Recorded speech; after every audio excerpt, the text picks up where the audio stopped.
चमके तेरा देश के बैतलम गाँव में तारा चमके भैया रे तोड़े लगे तारा जो चमके बहिन रे तोड़े लगे तारा जो चमके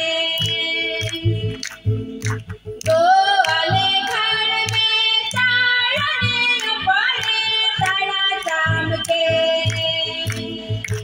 दो वाले घर में चारों पड़े तारा चमके।